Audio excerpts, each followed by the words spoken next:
Hello, everyone, and welcome back to TGIF right here on Space Coast Daily TV. This week, we're going to share with you all the great things you can do across the beautiful Space Coast, the great food and the live entertainment for you to enjoy this weekend through next Thursday.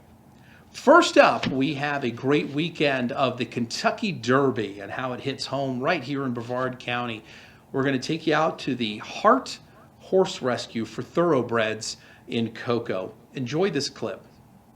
We have a very neat guest with us right now. This is Suzanna Norris, goes by Susie.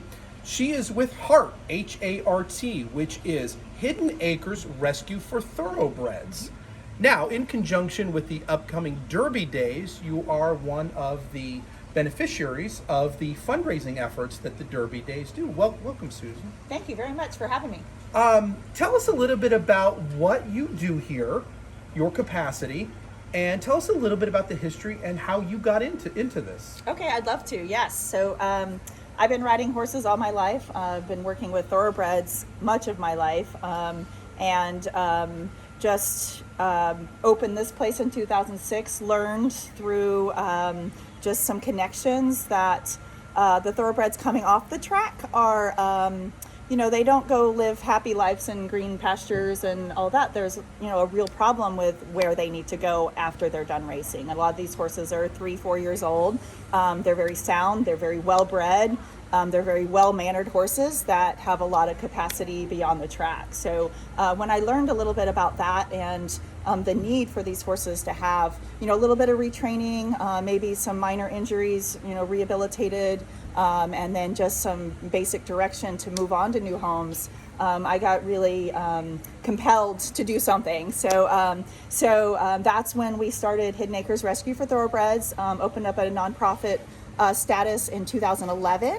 And we were able to get connected with a couple of other organizations and throughout the years get accredited through the Thoroughbred Aftercare Alliance, which is a big fundraising arm that's connected with the racing industry and the Jockey Club.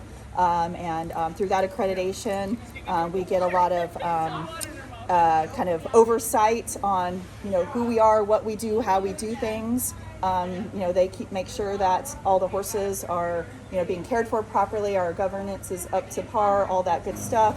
Through that, we're able to get grants and actually funding through them as well. So, but we're always looking for more funds to keep the maintenance of the program going, the horses fed. They always need, sometimes some veterinary work, that sort of thing. So we're always looking for new opportunities to reach out to the community, not only for support for us and our horses, but also to support the community. So what's really cool about our program, I think, is that, we're here helping the horses, but through that, we've been, we're going on year 10 now, and what I've seen through this whole process is how much these horses can really help us. And, life can be challenging for us humans, and the horses just give us kind of an escape, a chance to kind of look at our own selves, learn some new things about who we are and how we can live our lives better. And sometimes it's just a matter of just enjoying and breathing and escaping the toughness of life. So we have a volunteer program. We're working on developing programs in the community where we can do some outreach that, these horses can not just work their magic on, us here, but also work throughout the community. So to me, that's the most exciting part of this whole program. I always joke around with everybody and say, well, yes, we're rescuing horses, but who are we kidding? They're rescuing us. So. Horse people are horse people, and we had talked about that off air, that your people that are into horses are really, really into horses, which is great because there's so many people who are on the periphery. Recently just started watching the show Yellowstone, so right away, I want to be a rancher. Of course, when I was a kid and I saw Backdraft, I want to be a firefighter. I saw Top Gun, I want to fly jets. It's, easily influenced, I should say, but these horses are absolutely gorgeous. The facility that you have right here, the actual acreage that you have, was this a ground up build, or was there something existing here that you kind of took over You have so many great facilities and so many things to offer in the classes, and we'll get that into a minute. But tell us about what it took to get this established. Okay, yeah, sure. So it was just a vacant piece of land with dog fennels about this high, and I saw an opportunity and I took it. So it's been a big process. Funding has always been an issue, but we just dug, scraped, pulled ourselves forward, and just was able to, over the years, build what we need. There's still a lot of work to be done, but I see, I look back throughout the years, and it's pretty exciting to see how far we've come in the amount of time we've been here. But I also see that was a foundation being laid, and honestly, we're just getting started. So the exciting stuff is getting ready to happen. We've kind of paid our dues and worked real hard, and buckled down and stuff. And there's still a bunch of hard work to do, but I feel like at this point of the game that from here we can really launch, expand beyond where we're at here. Throughout the community, and really make a program that's gonna make a real difference for as many people as we can, and more as the years go on. So we'll show on a map where you're actually located, but the term hidden acres couldn't be more appropriate. Now, getting in here, you really feel like you're lost because you're in the middle of the neighborhood, and you begin to wonder, was this in our backyard?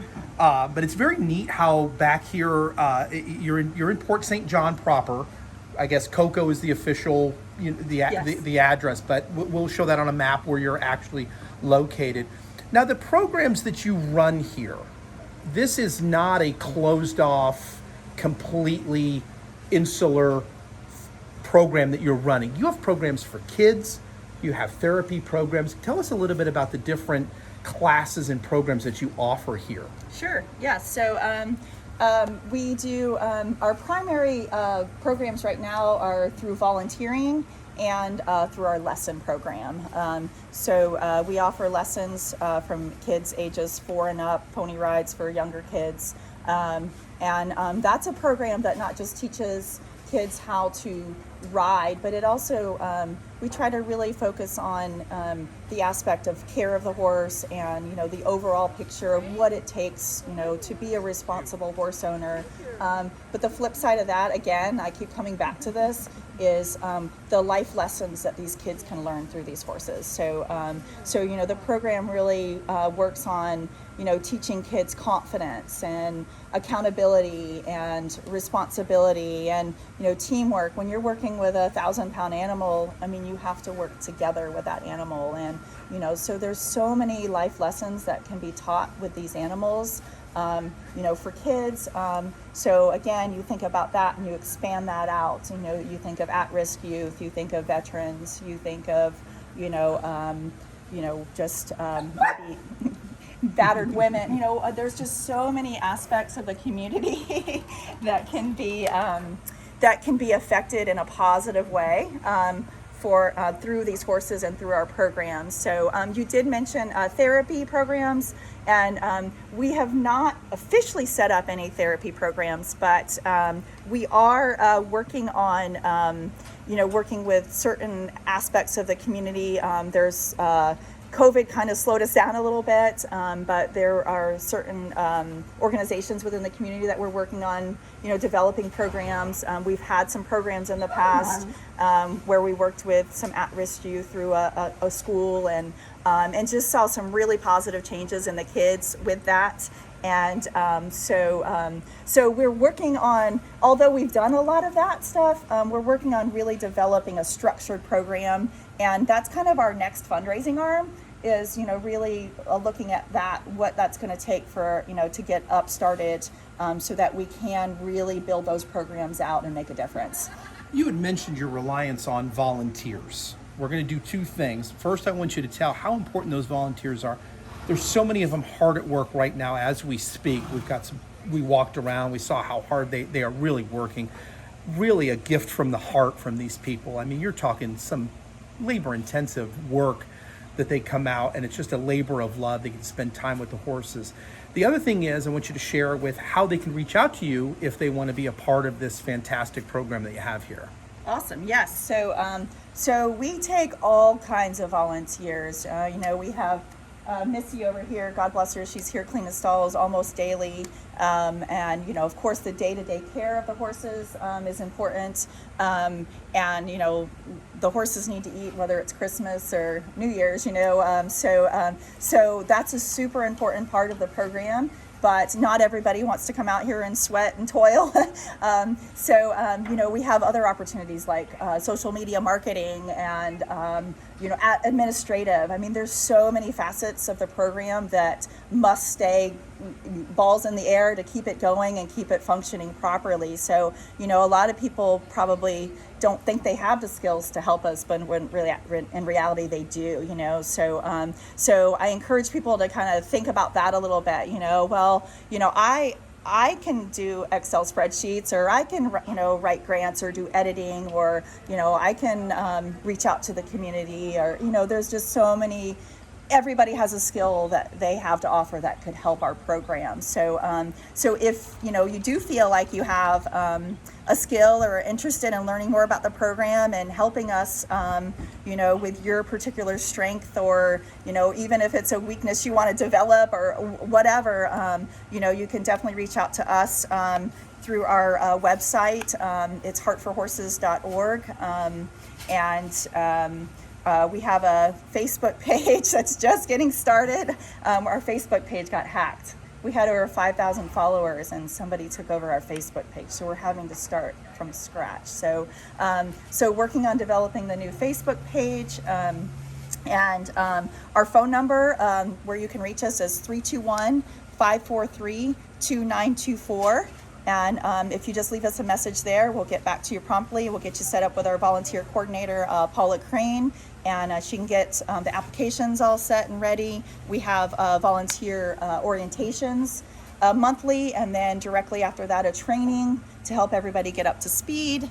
And then we kind of plug you into the program, and you're able to really work at your capacity. So if you're a little bit inexperienced with the horses, then you might start out doing, less intensive work with the horses. But over time, we can develop you to work a little more closely with maybe even training the horses. We do a lot of groundwork. Of course, the horses need ridden. So if somebody comes in that already has some experience with riding and working with horses, we can evaluate which horses they may be able to work with. Definitely an exciting program that continues to build and grow. And as the program continues to grow, we keep working on building new programs to help the volunteers learn more, become more proficient with the horses. And it's a kind of a way for us to give back. We rely on our volunteers so heavily to keep this place going that the one thing we can offer is an education on, how to work with the horses, how the horses think, how we need to think when we're around the horses. And continuing to develop those programs that help our volunteers help us. Well, Susie, I can't thank you enough for your hospitality with us today. Of course, we're going to walk around and we're going to see the facilities you have here. We are going to talk about, so stay tuned with Space Coast Daily, because we are going to have a feature about the upcoming Derby Days, which is your primary fundraising event that you do each year. And it's obviously hand in glove with what you do here and your connection to the Derby. Thank you so much for taking your time out of your busy schedule to share with us and our Space Coast Daily viewers. We look forward to your event this weekend, and we'll have more details. Thank you for joining us here on Space Coast Daily TV. Thank you so much.